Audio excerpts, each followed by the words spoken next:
आत्मैव परत्वेनैव चापरम् अक्षयानन्तबोधाय तस्मै सिद्धात्मने नमः। तस्मै सिद्धात्मने नमः। तस्मै सिद्धात्मने नमः। गुरुः पान्तुलो नित्यं ज्ञानदर्शननायकः चारित्रार्णवगम्भीरा मोक्षमार्गोपदेशिकाः मोक्षमार्गोपदेशिकाः मोक्षमार्गोपदेशिकाः। करुणा भरी गुरु में ज्ञान के सागर हो, वात्सल्य दिवाकर तुम करुणा के सागर हो। धर्म के रक्षक हो, करुणा निधान हो। देख के लगता है आप ही भगवान हो। ओ गुरुवर, ओ गुरुवर, ओ गुरुवर, तुमको नमन, तुमको नमन, तुमको नमन।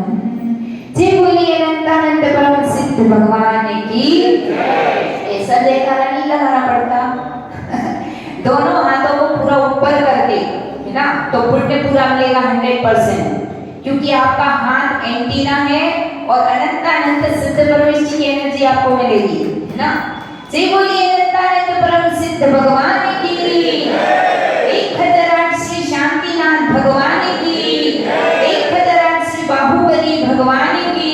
परम पूज्य आचार्य श्री 108 आदि सागर जी महाराज की। परम पूज्य तीर्थ भक्ति श्रोमणी आचार्य श्री 108 महावीर कीर्ति जी महाराज की।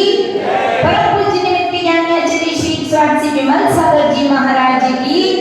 परम पूज्य तपस्वी सम्राट आचार्य श्री 108 सन्मुखी सागर जी महाराज की।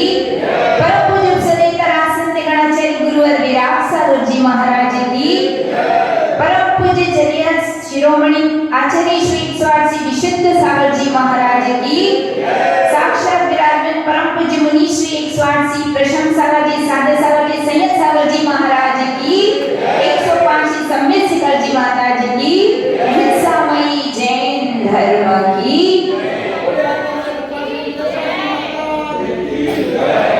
काम बहुत बड़ा है, काम बहुत बड़ा है और समय बहुत थोड़ा है, लेकिन गागर में कुछ सागर भरना ऐसा काम है। गुरु के गुणों को कैसे कहें, सब धरती कागज करूं, लेखनी सब बन राय, 7 समंदर मसी करूं, गुरु गुण लिखाना जाए। सारी धरती का कागज कर दें, सारे वनों की लेखनी बना दें और 7 समुद्र की स्याही, तो भी गुरु के गुणों को लिख सकते नहीं। क्यों नहीं लिख सकते? क्योंकि गुरुवर में प्रभुवर है, प्रभुवर में गुरुवर, दोनों का एक रूप है परम दिगंबर। एक सिद्धालय में हो, एक सिद्धालय में एक यहाँ दृश्यमान। बोलो पहले किसको करोगे तुम प्रणाम? कवियों ने कहा है कि एक तरफ गुरु हो और एक तरफ प्रभु हो, तो किसको प्रणाम पहले करोगे? गुरु को। क्यों? क्योंकि ऐसा करने पर सही होगा कि गलत होगा? सही होगा। कैसे सही होगा? क्योंकि अनाहति निधन पंच नमस्कार मंत्र में सबसे पहले नमो सिद्धाराम नहीं कहा। क्या कहा सबसे पहले? नमो अरिहंताणम। बड़ा कौन? जिसने 8 कर्म 6 कर दी वो सबसे बड़ा है। बड़े कौन? सिद्ध परमेष्ठी बड़े हैं, उससे छोटे अरिहंत उन्होंने 4 घातियां का 6 किया, लेकिन फिर भी अनादि निधन पंच नमस्कार मंत्र में सबसे पहले किसको नमस्कार किया? अरिहंतों को। इसीलिए कहा जाता है परम गुरु। कौन है परम गुरु? हाँ, तो गुरु है अरिहंत प्रभु, क्योंकि यदि दिव्य देशना ना खिलती तो पता ही नहीं चलता कि सिद्ध कौन है, आचार्य कौन है, उपाध्याय कौन है, साधु कौन है। पंच परमेष्ठियों के स्वरूप को बतलाने वाले यदि कोई है तो वे कौन है? गुरु होते हैं। तो गुरुओं के जितने भी गुण गाए जाएं उतने कम हैं। अब बात आती है कहाँ? अंतिम श्रुत के भी भद्रबाहु जी के पास चलते हैं। परम पूज्य आचार्य भद्रबाहु स्वामी क्या हुए हैं? अंतिम श्रुत के भी, जिनको 12 अंग का यानी 11 अंग 14 पूर्व का जिनको ज्ञान था, उसके बाद घटते घटते 10 अंग 9 अंग 8 अंग के अंश की ज्ञाता और उसी परंपरा में आचार्य कुंद स्वामी हुए हैं, जिन्होंने आध्यात्म की ऐसी गंगा बहाई है कि दुनिया का कोई भी इंसान किसी को माने या ना माने, लेकिन आचार्य कुंद स्वामी को सब मानते हैं और लिंक वाइज चल रहे हैं। उन्हीं कुंद स्वामी के पथ पर सिर्फ चलने वाले नहीं, केवल चर्चा करने वाले नहीं, चर्या चूड़ामणि किसके पथ पर चलने वाले हैं? जो स्वयं कुंद देव के पथ पर चलने वाले। इतना मोटा समय सार ग्रंथ, इतनी बड़ी पुस्तक देखी है हमने किसके हाथ में? परम पूज्य आचार्य विशुद्ध सागर जी के हाथ में। और यह लेखन कार्य निरंतर उनका चलता रहता है। और आपको एक बात और बतला दें, दुनिया आप कैसे लिखते हो? पेन से लिखते, कलम से। महाराज का पेन का लिया है, फिर कैसे लिखते होंगे माता जी? बहुत मुश्किल बात है। सीध से लिखते हैं, पेंसिल। किससे लिखते हैं? पेंसिल से। और पेंसिल से 1-2 नहीं, कितने ग्रंथों की रचना कर दी जिसकी कोई गिनती नहीं है। आचार्य कुंद देव ने जो अमृत परोसा है, उस अमृत को क्या किया है? सारे हर प्राणी के हलक में पहुंच जाए, सब लोग थोड़ा थोड़ा उसका रस ले ले, सरल और सुबोध भाषा में उसका प्रकाशन कार्य किया है। जो निरंतर ज्ञान ध्यान तप में लीन रहते हैं, ऐसे जीव केवल आध्यात्म की बात नहीं करते। देखिए, आध्यात्म की बातें मुख से करना बहुत अच्छी बात है, लेकिन उस आध्यात्म को अपनी चर्या बना लेना ये उससे भी अच्छी बात है। और आचार्य विशुद्ध सागर जी महाराज के चरणों में बड़े बड़े सौंदर्य भी रहते हैं चरणों में। क्यों? क्योंकि वो केवल आध्यात्म की चर्चा नहीं करते, उस अध्यात्म को उन्होंने अपने जीवन का विषय भी बना लिया है। तो ऐसे पूज्य आचार्य भगवंत आचार्य तो बहुत बाद में बने हैं। सबसे पहले तो क्या बने थे? वे मुनिराज थे। और जिस समय वे मुनिराज थे, 3 मुनिराज थे, उन मुनिराजों पर मेरी दृष्टि पड़ी है ना। हम अपने जीवन का कनेक्शन बता रहे कैसे है।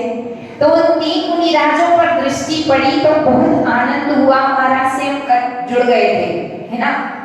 और महाराज उस समय सागर में परमात्म प्रकाश की वाचना कर रहे थे। और परमात्म प्रकाश ग्रंथ यह भी आचार्य कुंद स्वामी का आध्यात्मिक ग्रंथ है। उस परमात्म प्रकाश ग्रंथ में ऐसे आध्यात्मिक झलकियां हैं कि यहाँ महाराज का प्रवचन चलता था तो यहाँ हमारे आंसू टपकते रहते थे। जब तक महाराज चुप नहीं हो जाए तब तक हमें आंसू की स्टॉप नहीं होते थे। मतलब इतना वैराग्य उत्पन्न होता था मन में। तो हमारे इस जीवन को बदलने का पूरा श्रेय यदि किसी को जाता है, किसी के दीक्षा गुरु होते हैं, किसी के शिक्षा गुरु होते हैं है ना, लेकिन हमारे जो गुरु हैं वो कौन है? परम पूज्य आचार्य विशुद्ध सागर जी महाराज वैराग्य गुरु हैं। कौन से गुरु हैं? उनके दर्शन से ही वैराग्य हुआ। महाराज को श्रीफल चढ़ाया, निवेदन किया। महाराज ने कहा तथास्तु, मैं स्त्रियों को नहीं रखता, महिलाओं को दूर। पुरुष वर्ग की एंट्री है वहाँ, महिला वर्ग की कोई एंट्री नहीं है। पर हमने कहा दीक्षा तो आपसे ही लेती है, फिर क्या किया जाए। तो उन्होंने क्या कहा? अपने आप को स्वयं कहाँ लेकर के चलूंगा, अपने गुरु के हाथों में सौंपूंगा। और सत्य गुरु के वचन हुए और महाराज स्वयं मुझे लेकर गए आचार्य भगवान के पास और महाराज की आज्ञा से हमने संघ में प्रवेश ले लिया। तो मेरे इस जीवन का आज आपके सामने जो बैठा हुआ है एक संत, वो किसकी देन है? आचार्य भगवंत की देन है। समझ रहे हैं ना? तो जो गुरु रहते हैं वो सारा का सारा जीवन बदल देते हैं। तो आज आपको ये जो बदला हुआ जीवन दिख रहा है किसकी कृपा से है? गुरु की कृपा से है। और ये गुरु की कृपा से तो मुझ पर नहीं हुई, स्वयं विशुद्ध सागर जी पर भी हुई। उन्होंने क्या कहा? द्रव्य संग्रह ग्रंथ, जो कि कौन से अनुयोग का ग्रंथ है? द्रव्यानुयोग का ग्रंथ है। और उस ग्रंथ की जो गाथा है प्राकृत भाषा में आचार्य महाराज ने बहुत कोशिश करी, जब वो छुल्ला थे याद ही नहीं हुआ, बहुत कोशिश की, पहुंच गए अपने गुरु के चरणों में और क्या बोले कि गुरुवर आंख में आंसू, मुझे याद नहीं हुआ। तो आचार्य भगवान ने क्या कहा? तुम मेरे साथ बोलो, मैं देखता हूँ कैसे याद नहीं हुआ। आचार्य सिंह ने उनके साथ साथ बोलना चालू किया और महाराज ने पूरा द्रव्य संग्रह बोल दिया। और जिसको द्रव्य संग्रह याद नहीं होता था, आज उनके कंठ में 5000 श्लोक, कितनी गाथाएं? 5000 श्लोक महाराज को कंठगत हैं। इसको आचार्य विशुद्ध सागर जी महाराज को। तो जो साक्षात ज्ञान के पूज्य हैं, ज्ञान के भंडार हैं, ऐसे पूज्य गुरुवर के चरणों में आज के उनके 52वें अवतरण दिवस की शुभ बेला में भगवान से प्रार्थना करते हैं कि हे भगवान, आपका आशीष, आपकी कृपा सदा मेरे ऊपर बना रहे। आपका रत्नत्रय दिन दूना रात चौगुना वृद्धि को प्राप्त हो और तीर्थंकर बनकर के आप पुनः इस धरती पर अवतरण ले और हम 80वां अवतरण दिवस आपका मनाएं। इसी भावना के साथ जय बोले परम पूज्य आचार्य श्री विशुद्ध सागर जी महाराज की। महाराज